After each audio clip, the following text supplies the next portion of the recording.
How does a completely healthy woman in her early 40s gradually lose her ability to draw a full breath over a span of exactly 3 months?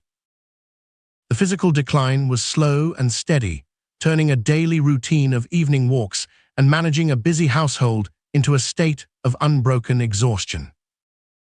The following hour features 2 clinical cases charting the subtle ways the human body can slowly misdirect its own signals. The medical histories will trace the pathology of that 90-day breathlessness, alongside a second case concerning a quiet, creeping tingling in a patient's fingertips that never fully vanished. There is no obligation to stay awake for the final diagnoses or to keep track of the laboratory results. You can follow the clinical evidence for as long as it holds your attention, knowing it is perfectly fine to let the medical terminology blur and fade. Nothing in these case reports will startle you, leaving you completely free to let the words drift away and sleep. The speckled hands. The symptoms began with a quiet, creeping sensation in the fingertips. It was a gentle tingling, much like the feeling of a hand waking up from sleep, except that this sensation never fully vanished. It was noticed mostly in the still moments of the evening, after a long day of maintaining a rural property. Gripping a wrench or turning a door handle began to feel slightly muffled, as if a thin pair of cotton gloves rested permanently over the skin. Over several months, this mild, persistent static spread slowly upward, moving from the tips of the fingers toward the wrists, and soon a similar sensation began to take root in the toes. Around the same time, the surface of the skin began to shift in subtle ways.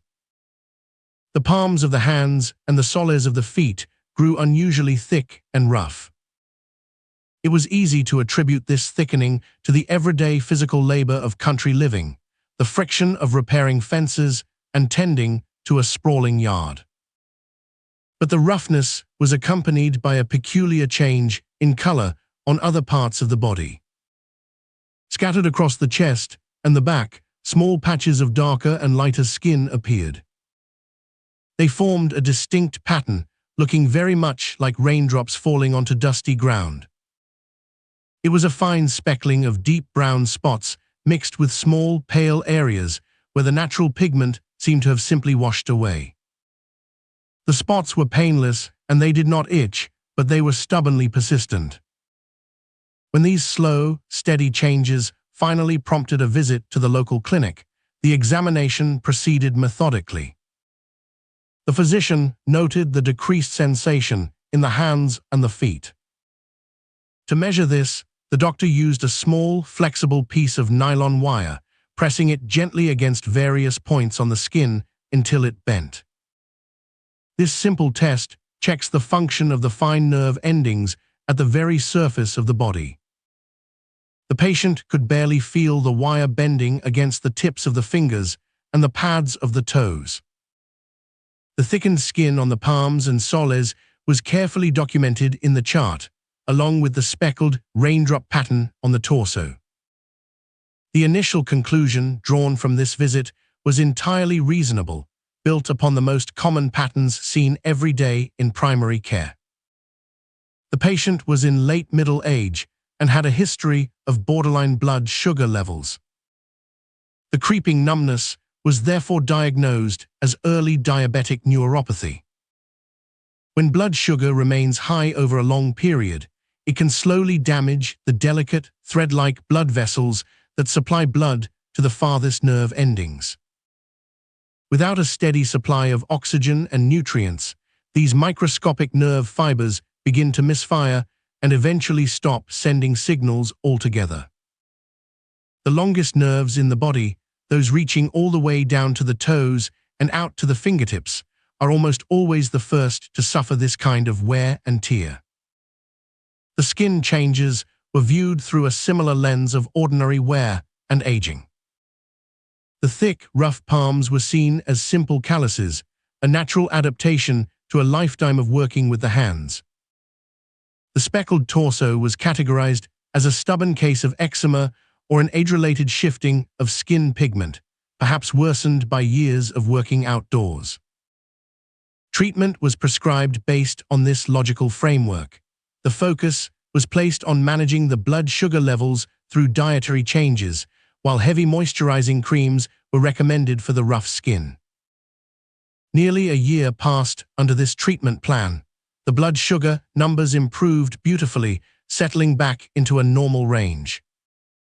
Yet the muffled numbness in the hands did not stabilize. Instead, the sensation continued to climb higher up the fingers, and the raindrop spots on the chest grew steadily more pronounced. During a quiet follow-up visit, the physician took a closer look at the patient's hands, resting on the examination table in the bright daylight of the window. There, stretching horizontally across the middle of each fingernail, was a single, faint white line. It looked as though the nail bed had simply paused in its normal work for a brief moment in time, leaving a pale, cloudy band that was now moving slowly toward the edge as the nail grew. These horizontal marks are not a disease in themselves, but rather a physical record of a cellular crisis. Much like the rings of a tree that grow thin and dark during a year of drought, the fingernails keep a quiet, continuous log of the body's metabolic health.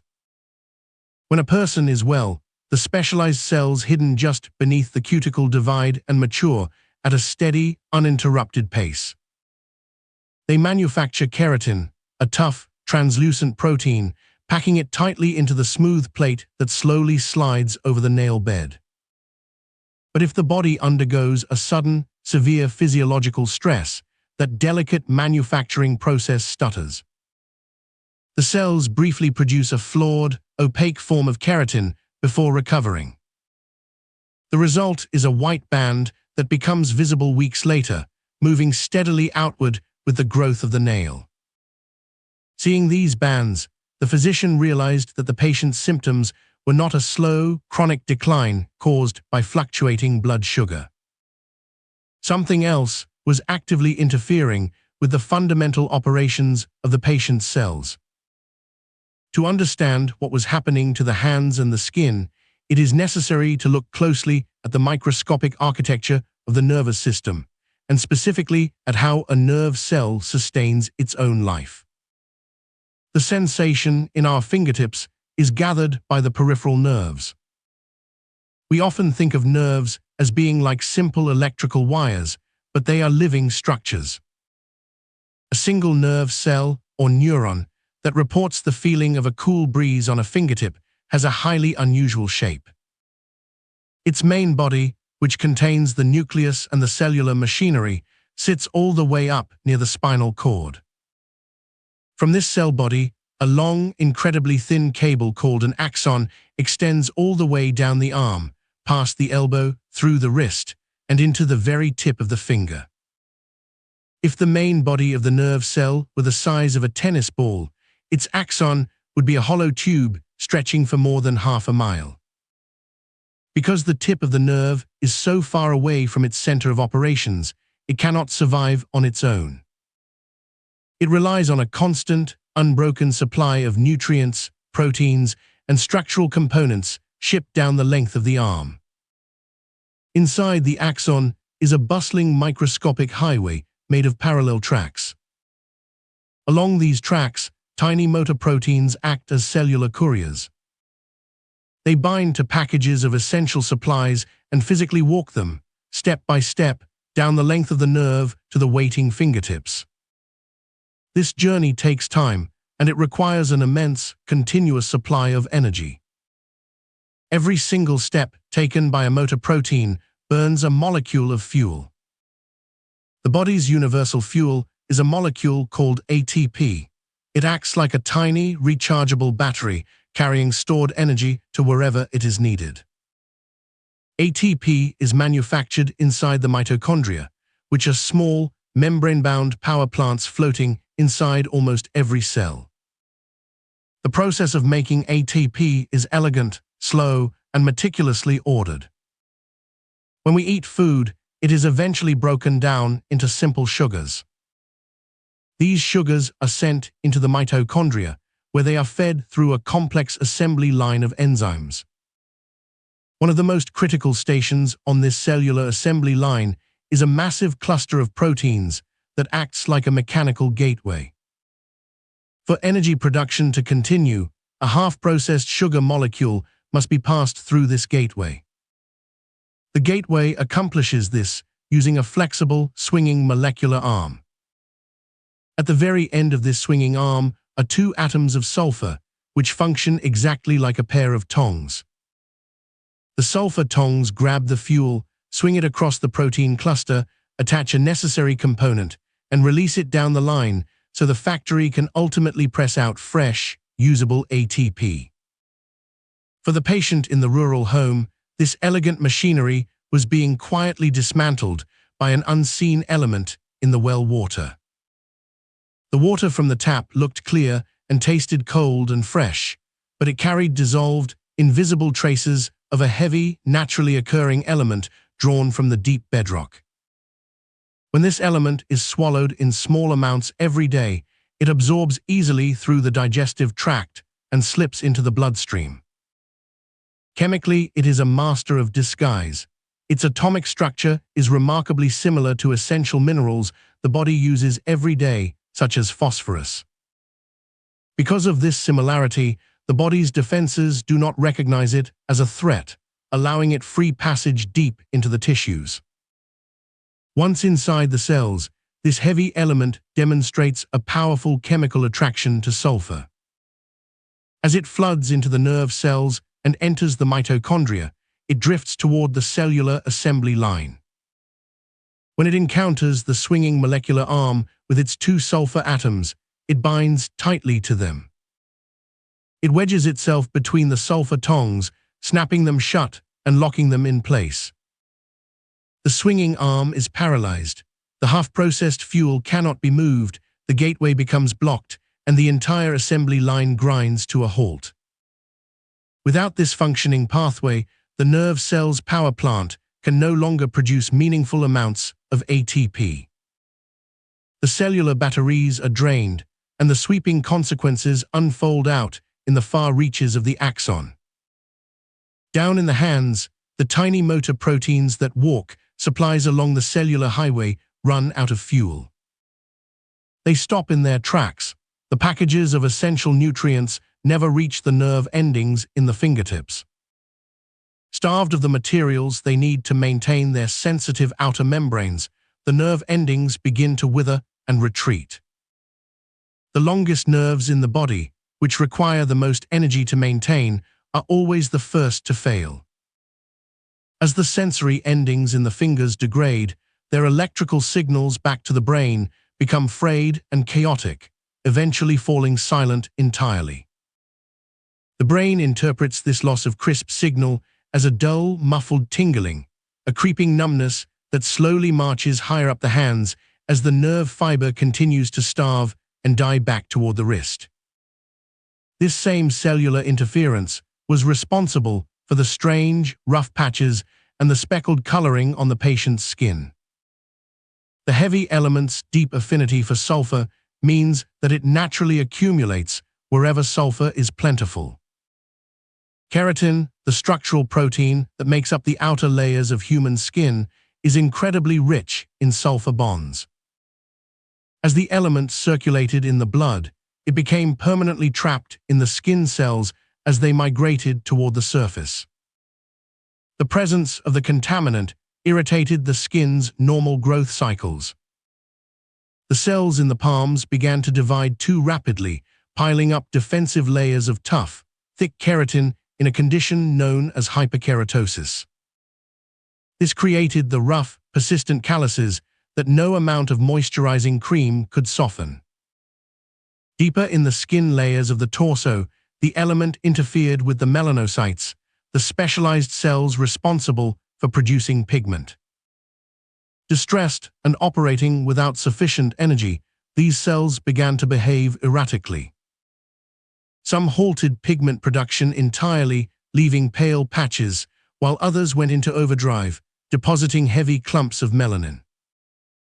This chaotic distribution created the distinctive, raindrop-like speckling across the chest and back. And finally, there were the fingernails. Because nails are composed entirely of densely packed keratin, they became a prime dumping ground for the heavy element. During weeks when the well water was consumed in greater quantities, perhaps during a dry spell when the groundwater concentrations were highest, a surge of the element washed into the nail beds. The severe, sudden stress locked up the energy production in the nail matrix, causing the cells to momentarily fail at building normal tissue. They laid down a stripe of weak, opaque keratin before slowly recovering as the concentration dipped again. Sitting in the quiet examination room, the physician looked at the cloudy lines, the rough palms, and the pale raindrops on the skin. The pieces of the puzzle were no longer isolated fragments of a common metabolic disorder. They were a cohesive, unified picture of a specific cellular poisoning.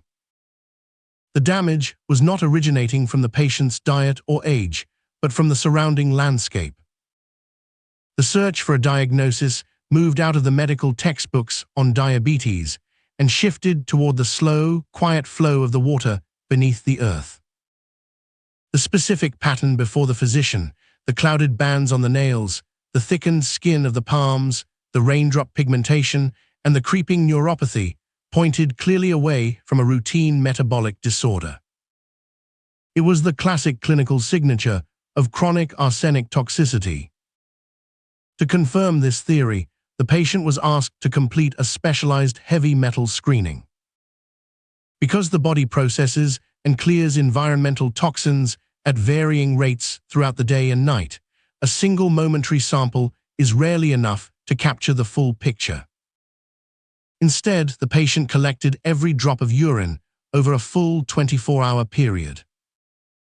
When the laboratory analyzed the combined fluid, the results were definitive. The levels of arsenic were vastly higher than the normal background amounts that humans naturally carry. The diagnosis immediately triggered a public health investigation. Arsenic is a naturally occurring element, heavily concentrated in certain types of ancient bedrock. In the water supply, it has no taste, no odor, and no color. A glass of water laced with heavy concentrations of the element looks identically crisp and clear as a pristine mountain spring. When local health officials arrived at the rural property to sample the private well, they found the source of the slow poisoning. The well had been drilled deep into an aquifer surrounded by arsenic-rich shale. Over the years, the groundwater had silently dissolved the mineral, pulling it up through the pipes and dispensing it into the kitchen sink. Every glass of tap water, every pot of boiled pasta, and every morning cup of coffee had delivered a steady, microscopic dose of the element. Arsenic is dangerous to human tissue largely because it is an imposter. At a molecular level, it looks and behaves remarkably like phosphorus, an essential mineral that our cells use to build cellular structures and generate energy. Deep inside every human cell are tiny power plants responsible for packaging energy into small, usable chemical batteries. These microscopic batteries rely on phosphorus to hold their charge. When arsenic floods the bloodstream, the cells mistake it for phosphorus and eagerly pull it into the assembly line. But arsenic cannot hold the intricate chemical structure together. The moment the cell tries to use the arsenic-laced energy battery, it spontaneously falls apart, leaving the cell completely starved of power. This energy crisis explains the creeping numbness that had been misdiagnosed for so long as diabetic nerve damage. The nerves that stretch from the spinal cord down into the fingertips and toes are the longest cells in the human body. Because of their immense length, they require a constant, massive supply of energy just to survive and conduct their delicate electrical signals. When the arsenic choked off their power supply, the fragile tips of these nerves began to wither and misfire, creating the sensation of pins and needles that slowly crept upward. The most critical step in treating chronic arsenic exposure is also the simplest, which is shutting off the source. There is no single medication that can instantly repair the widespread cellular damage, but the human body possesses a remarkable, innate capacity for filtration. The patient immediately ceased using the well water for drinking and cooking, switching entirely to large, safe jugs of bottled water. For severe, acute poisonings, doctors sometimes use a treatment called chelation therapy, introducing a medication that binds tightly to heavy metals in the blood so they can be flushed out. However, for chronic, slow-building toxicity, ending the daily intake and supporting the body's natural clearance is usually the primary approach. The liver and kidneys were left to do the slow, steady work of filtering the accumulated arsenic out of the tissues. Recovery was measured in seasons rather than weeks. Without the daily influx of contaminated water, the skin gradually began to heal. The dark, raindrop-like speckles on the chest slowly faded, blending back into the surrounding tissue. The rough, overgrown keratin on the palms of the hands and the soles of the feet softened over several months, eventually shedding away to reveal smooth skin underneath. As the fingernails continued to grow, the opaque white bands were pushed to the edge of the fingertips and neatly clipped away, discarding the physical record of the poisoning. The nervous system, however, was much slower to mend. The upward progression of the numbness halted almost immediately, but the delicate nerve endings in the hands and feet had sustained lasting injury. The patient experienced a mild, lingering loss of sensation, a permanent, quiet reminder of the landscape they lived on. Eventually, the home was fitted with a specialized reverse osmosis filtration system designed specifically to capture heavy metals, making the tap safe again. This case illustrates how the practice of medicine must sometimes extend beyond the physical boundaries of the patient. A difficult diagnosis is often assumed to be a malfunction generated entirely from within, a failure of aging or genetics. Yet our bodies are in constant conversation with the environment, absorbing the subtle elements of the world around us.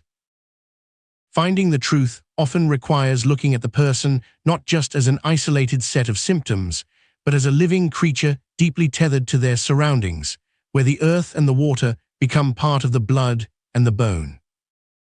The Breathless Sleeper. A woman in her early 40s arrived at an outpatient clinic after 3 months of a slow, steady physical decline. She had previously been entirely healthy, an active person who took evening walks and managed a busy household.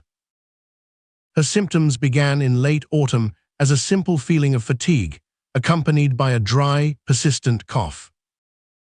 Over the following weeks, the cough deepened, and she began to notice a profound and continuous shortness of breath. Climbing the single flight of stairs to her bedroom, an activity that had never troubled her before, now left her pausing on the landing, waiting for her breathing to settle. It felt, she explained to the attending physician, as though her lungs had somehow shrunk, or as if she were trying to draw air through a heavy woolen blanket. Alongside this breathlessness came the night sweats. She would wake in the early hours of the morning completely drenched, requiring her to change her sleepwear and sometimes the sheets. Her sleep was constantly fragmented by this damp discomfort and the nagging cough, which only deepened her exhaustion during the day.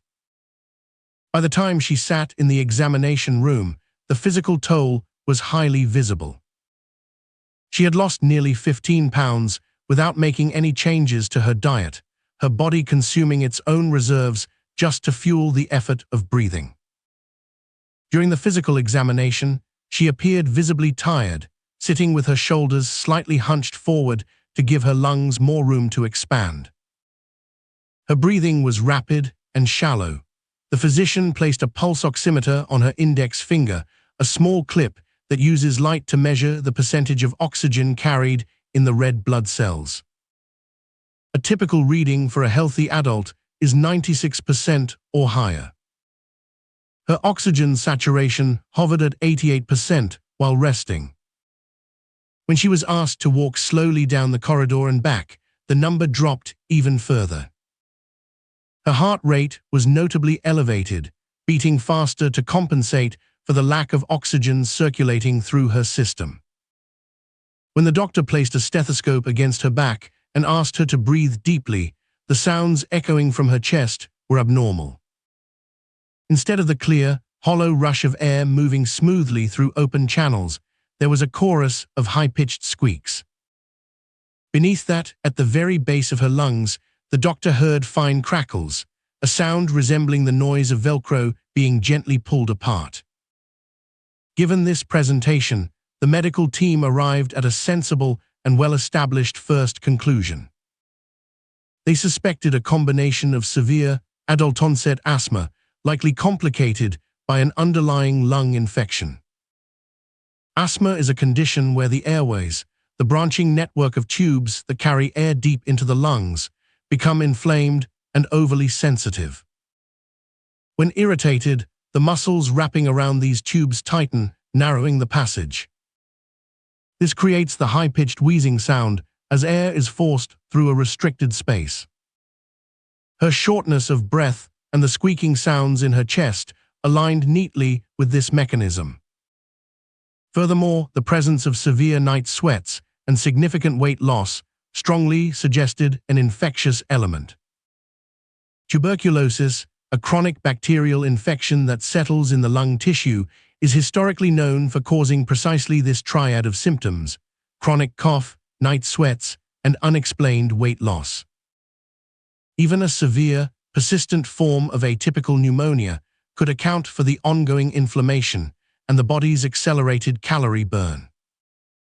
It was a highly logical interpretation of the evidence before them.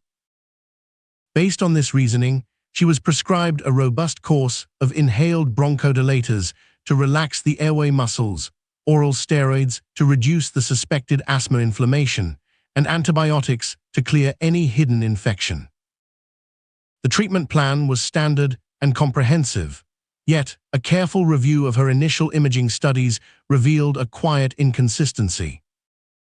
When a patient suffers from asthma, their chest X-ray is typically clear because the narrowing occurs within the airway tubes rather than the lung tissue itself. Her X-ray, taken shortly after her arrival, showed a faint, hazy pattern spreading across the lower portions of both lungs. Radiologists refer to this as a ground glass opacity, named for its resemblance to the semi-opaque, frosted glass used in privacy windows.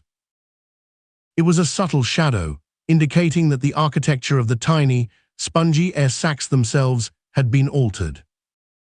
To understand why this hazy shadow on the imaging was so significant, and why the initial asthma treatments were failing to bring the patient any relief, it is necessary to look closely at the microscopic landscape of the human lung.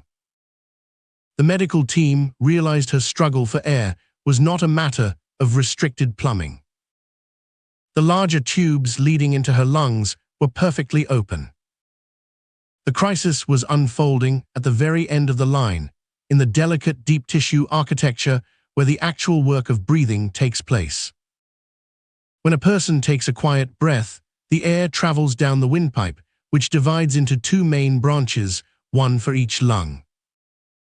These branches divide again and again, becoming narrower with each split, much like the trunk of an oak tree dividing into limbs and finally tiny twigs. At the end of these microscopic twigs are clusters of minute, hollow air sacs called alveoli, which resemble microscopic bunches of grapes. There are hundreds of millions of these sacs in a healthy pair of lungs. If these structures were laid out flat, their combined surface area would cover half of a tennis court. This vast surface is required to capture enough oxygen to keep a human body running. The walls of these tiny air sacs are unimaginably thin. Just on the other side of the air sac wall is a microscopic blood vessel carrying oxygen-depleted blood. The space between the air sac and the blood vessel is known as the interstitium. In a healthy state, this space is practically non-existent. It is a whisper-thin layer of supportive tissue, a delicate mesh holding the blood vessels tight against the air sacs. Because this barrier is so thin, oxygen molecules from the inhaled air easily drift across it. They move passively from an area where they are crowded, inside the freshly filled air sac, to an area where there is more room, inside the blood vessel. Simultaneously, carbon dioxide drifts in the opposite direction to be exhaled. This is a silent, effortless exchange of gases that happens millions of times a day. With every breath, a person inhales thousands of microscopic particles from the outside world. Household dust, pollen, and tiny fragments of organic matter are pulled deep into the chest. To handle this constant influx of debris, specialized scavenger cells patrol the smooth inner walls of the air sacs, acting as the lungs' quiet cleanup crew.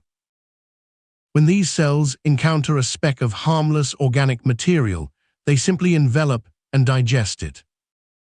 They do this silently, without triggering any chemical alarms or causing any swelling. This peaceful process is a form of immune tolerance.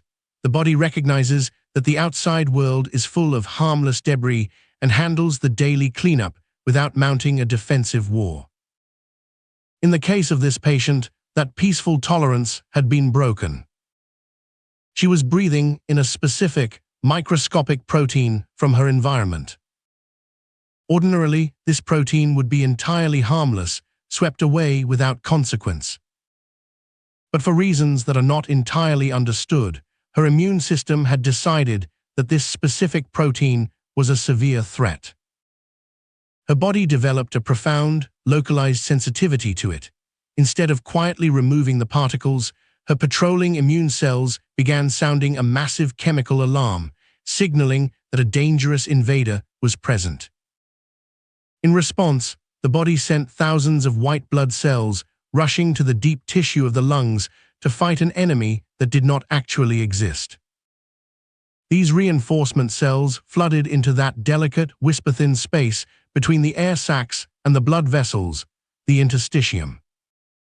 As they gathered in massive numbers, they released inflammatory fluids, causing the thin scaffolding to swell. The once invisible gap between the air and the blood became thick, heavy, and congested. This microscopic swelling was the precise cause of the hazy, frosted glass shadow the radiologists noted on her X-ray. The air sacs were squeezed and stiffened by the swollen tissue surrounding them. When that delicate barrier thickens, the effortless exchange of gases breaks down. Oxygen is a passive molecule. It cannot force its way across a swollen wall of fluid. Even as she pulled deep breaths of fresh air into her lungs, the oxygen remained trapped in the air sacs, unable to cross the widened gap into her bloodstream. Her brain constantly registered that oxygen levels in her blood were too low, triggering an endless, urgent sensation of breathlessness. She felt as though she was suffocating, not because no air was reaching her lungs, but because the air that made it there was mechanically blocked from entering her blood. Healthy lungs are meant to be light, spongy, and highly elastic. They expand easily, like a soft balloon. In a healthy person, the mechanical work of breathing is so efficient that it consumes perhaps 1 or 2% of the body's resting energy.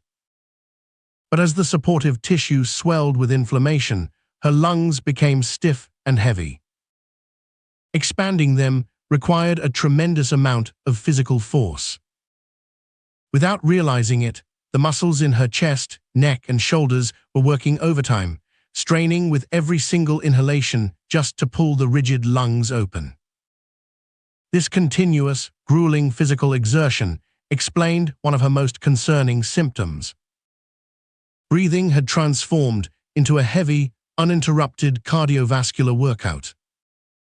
Her body was burning thousands of extra calories every day just to maintain the act of drawing breath, leading directly to the rapid and terrifying weight loss she had experienced over the preceding months.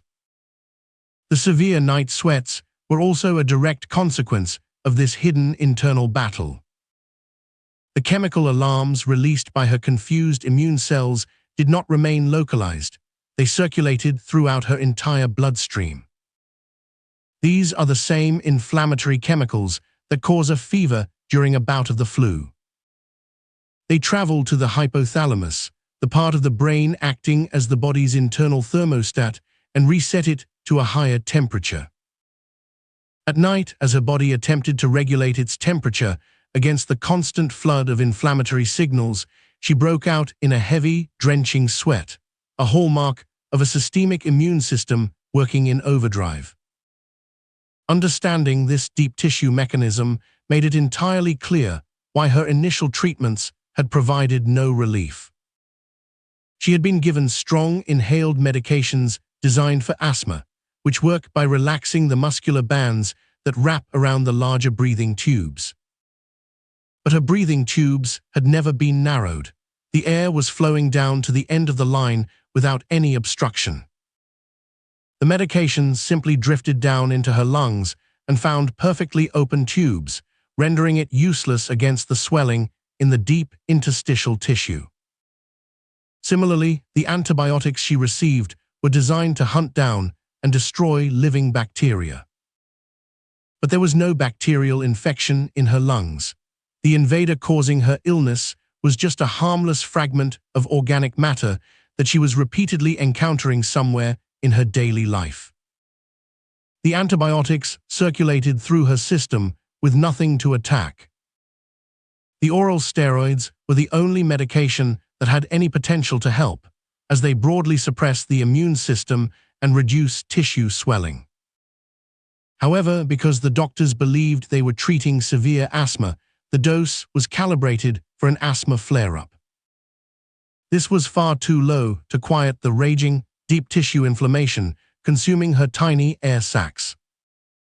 More importantly, as long as she continued to breathe in the mysterious environmental protein triggering the alarm, no moderate dose of medication was going to turn off the immune response. The medical team found themselves facing a patient whose lungs were slowly becoming too thick and rigid to sustain her. They knew now that the problem was a deep, hyperactive inflammatory response in the lung tissue itself, rather than an infection or a tightening of the airways. To save her fading lung function, they needed to find the source of the invisible dust, an investigation that would require looking past her medical charts and into the quiet, everyday details of her life. The attending pulmonologist sat down beside the bed, setting aside the thick folder of laboratory results and imaging reports.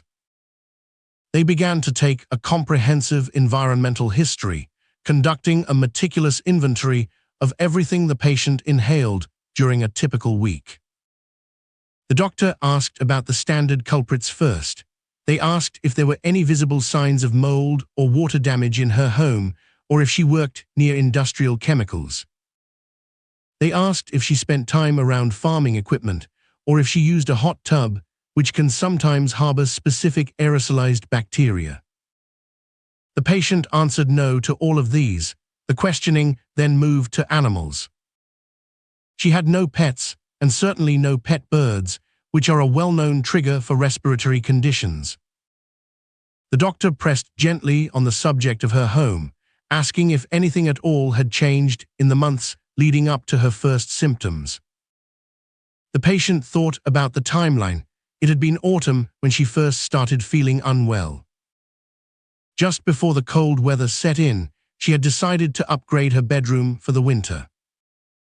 She had purchased a thick, high-quality goose-down duvet and a set of matching feather pillows. That single detail provided the answer to the entire mystery. The pulmonologist finally had a name for the crisis unfolding in her chest. The diagnosis was severe hypersensitivity pneumonitis, specifically a well-documented but easily overlooked variant known as feather duvet lung.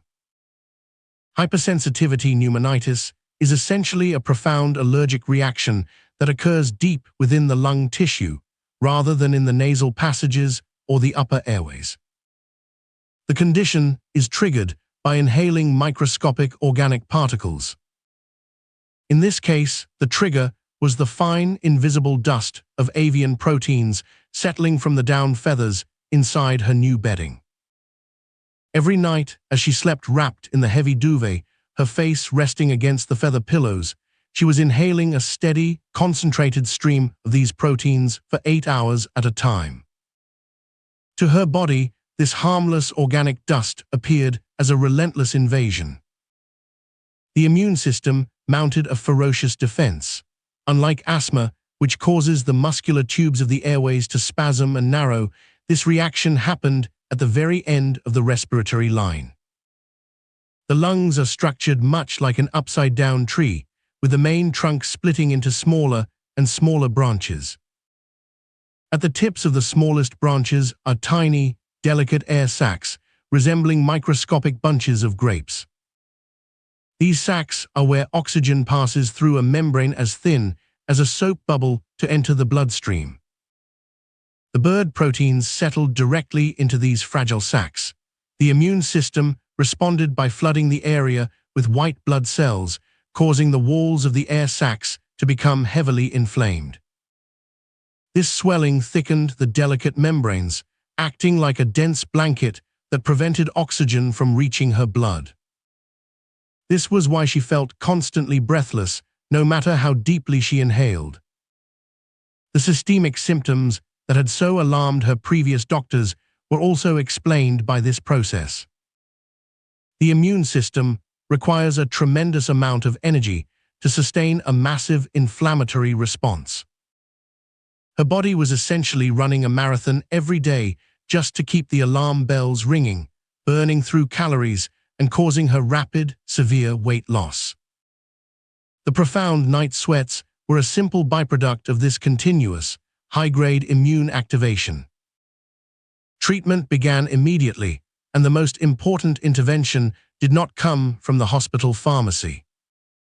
The patient was instructed to permanently remove all feather bedding from her home and replace it entirely with synthetic materials. With the source of the invisible dust gone, the nightly assault on her lungs finally stopped. To clear the existing damage, the pulmonologist prescribed a new course of oral corticosteroids. This time, however, the dose was set much higher than what she had received for the suspected asthma. They needed a high enough concentration of the medication to completely suppress the hyperactive immune cells and halt the deep tissue inflammation. Without the constant exposure to the bird proteins, the medication worked. The patient's recovery was gradual but steady, unfolding quietly over the course of several months. The night sweats disappeared within the first week of removing the duvet. As the swelling in her lung tissue slowly receded, the thick walls of her air sacs began to thin out, allowing oxygen to flow freely into her blood once again. The terrifying sensation of air hunger faded. With her immune system no longer burning through her energy reserves, her appetite returned, and she steadily regained the weight she had lost. Follow-up breathing tests showed her lung capacity expanding back to a normal volume, avoiding the permanent scarring that can occur if the condition goes unrecognized. This clinical journey reveals something fundamental about the nature of medical investigation. We often picture diagnosis as a product of advanced technology, relying on high-resolution scanners and complex laboratory assays to find the answer. In reality, the most powerful diagnostic tool is often a careful, unhurried conversation. The path to the truth frequently lies not in a machine, but in the quiet willingness to listen to the mundane details of a patient's everyday life. We'll pick up somewhere else tomorrow night. Rest now.